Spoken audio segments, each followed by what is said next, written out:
Hello friends, ఈరోజు మనం ఏం కథ చెప్పుకోబోతున్నామో తెలుసా? సంపంగి పువ్వు పూజకి పనికిరాదు ఎందుకు? ఈ కథ ఏంటో మనం విందాం. కథ చివరి వరకు వినండి. నచ్చితే ఒక లైక్ చేయండి. దక్షిణ దేశంలో గోకర్ణం అనే క్షేత్రం ఉంది. దానినే భూకైలాసం అని కూడా అంటారు. నారద మునీంద్రుడు ఒకసారి గోకర్ణం వెళ్తూ దారిలో ఒక సంపెంగ చెట్టును చూశాడు. అది విరగబూసి ఉంది. ఆ చెట్టు దగ్గర ఒక బ్రాహ్మణుడు ఒక గిన్నెను చేత్తో పట్టుకొని నిల్చున్నాడు. అది చూసిన నారదుడు ఆ విప్రుని దగ్గరికి వెళ్ళి, నీవెవరు? ఇక్కడ ఏం చేస్తున్నావు అన్నాడు. దానికి ఆ విప్రుడు, నేనొక బాటసారిని, దారిలో అలసిపోయి ఈ చెట్టు నీడన నిల్చున్నాను అన్నాడు. నారదుడు గోకర్ణం వెళ్ళి మహాబలేశ్వరుని సేవించి తిరిగి వెళ్తుండగా ఆ బ్రాహ్మణుడు ఆ చెట్టు దగ్గరే కనిపించాడు. నారదుడు దగ్గరికి వెళ్ళి, ఇక్కడ ఏం చేస్తున్నావు అన్నాడు. ఏమీ లేదు అంటూ వెళ్ళిపోయాడు విప్రుడు. నారదుడు సంపంగి చెట్టుతో, ఓ వృక్షరాజమా, ఆ బ్రాహ్మణుడెవరు? అతడెక్కడికి వెళ్తున్నాడు అని అడిగాడు. అంతకు ముందే ఆ బ్రాహ్మణుడు చెట్టుతో నారదుడు తనను గురించి ఏమడిగినా తెలియదని చెప్పమన్నాడు.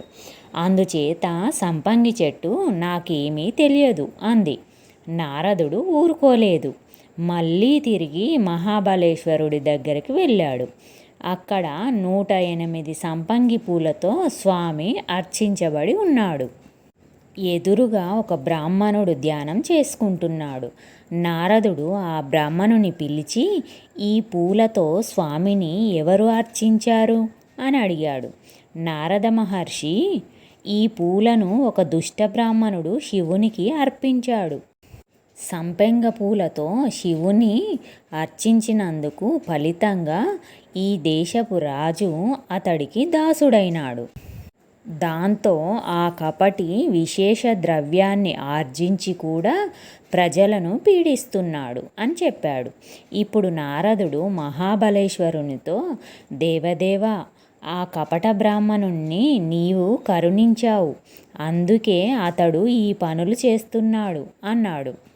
ఇంతలో ఓ మధ్యవయస్కురాలు ఆలయంలోకి వచ్చి, ప్రభో శంకర, పాహిమాం పాహిమాం అంది. నారదుడు ఆమెతో, నీవెవరు? నీకొచ్చిన ఆపద ఏమిటి అన్నాడు. అప్పుడు ఆమె, మునీంద్ర, నా భర్తకు ప్రమాదంలో ఒక కాలు పోయి అవిటివాడైనాడు. మాకు ఒక కుమార్తె ఉంది. కుమార్తె వివాహానికి రాజుగారి సహాయం అర్థించాము. రాజుగారు కొంత నగదు ఇచ్చి ఒక ఆవును కూడా ఇచ్చారు. ఆ కపట బ్రాహ్మణుడు రాజుగారిచ్చిన నగదులో సగం తీసుకొని ఆవులో కూడా సగభాగం ఇమ్మంటున్నాడు. ఏం చేయాలో పాలుపోక శ్రీ మహాబలేశ్వరుని శరణు వేడుతున్నాను అంది.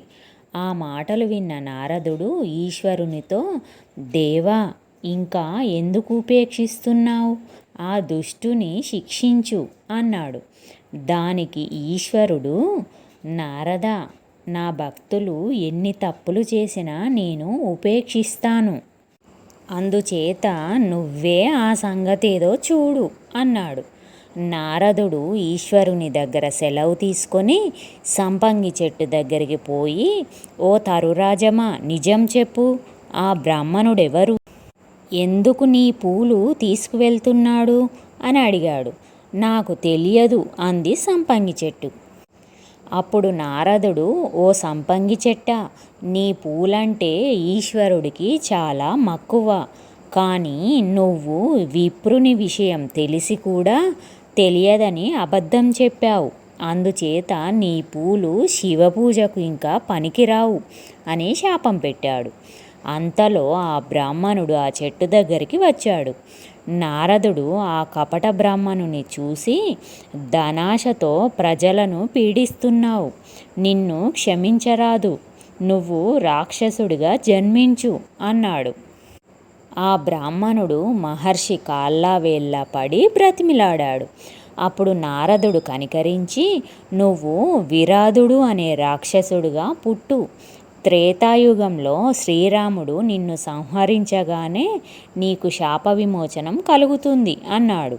ఆ రకంగా సంపంగి పువ్వు కూడా పూజకు పనికి రాకుండా పోయింది.